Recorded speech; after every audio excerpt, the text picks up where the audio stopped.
10,000 को फिर जो नौकरी देना है 1,20,000 को, तो वो 10,000 कहाँ से लाए?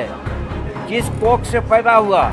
अगर फरमान नहीं है तो आपका दिमाग कहाँ चला गया है तो सोच लीजिए, उसका ऑपरेशन करा लीजिए तो ठीक हो जाए। घास के पत्ते की तरह ये लोग छितरा गए हैं।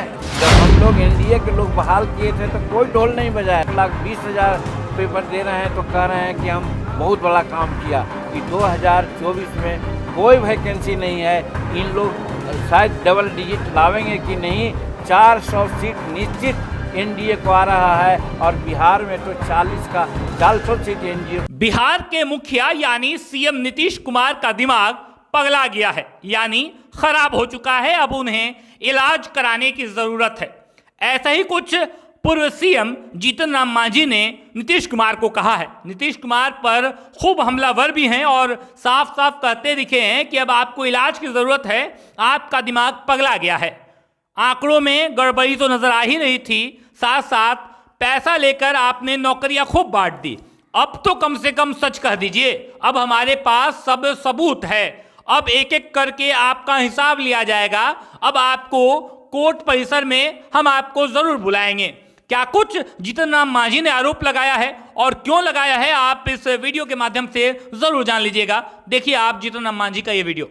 जो बिहार पब्लिक सर्विस में शिक्षक के लिए अभ्यर्थी थे और सफल हुए हैं या न सफल हुए हैं, उनको शिकायत है, उनकी शिकायत को अपना यहाँ हमको दर्ज करने के लिए आए हैं, उनको भी धन्यवाद देते हैं। धन्यवाद इसलिए विशेष देते हैं उनको कि बिहार सरकार ने स्पष्ट रूप में, बिहार पब्लिक सर्विस कमीशन ने भी वैसे लोगों को धमकाया है, धमकाने का काम किया है कि जो हिंदुस्तानी अवाम मोर्चा सेकुलर के अदालत में जाएंगे उनको हम भविष्य में परीक्षा से वंचित कर देंगे।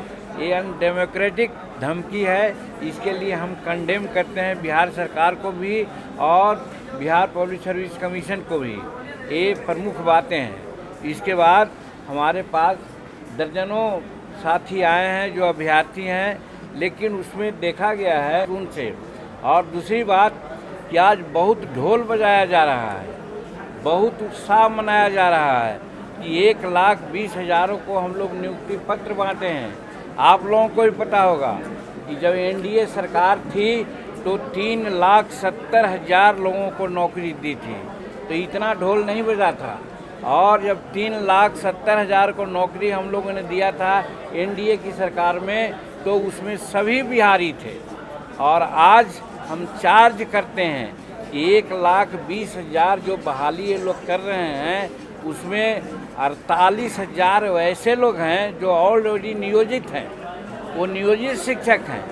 तो फिर 48,000 को अलग से नौकरी देने का ये जो ढोल पीट रहे हैं, ये फार्स है।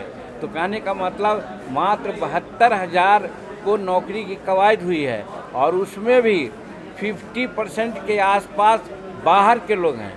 तो कहने का मतलब ये बिहार के लोगों को वास्तविक 25,000 या 30,000 लोगों को ये नियोजन दे रहे हैं।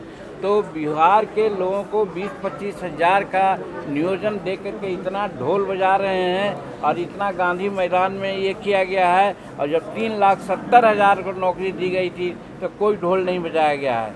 हम कहना चाहते हैं कि एनडीए की सरकार या एनडीए के लोग बात करने में विश्वास नहीं करते, काम करने में विश्वास करते हैं और काम करते हैं उसको बहुत प्रचार नहीं करते हैं। और ये लोग काम करते नहीं हैं लेकिन उसको प्रचारित करते हैं। ये हम चार्ज करते हैं इन लोगों को। और इसमें एक बात और है, यहीं पर बात उठती है।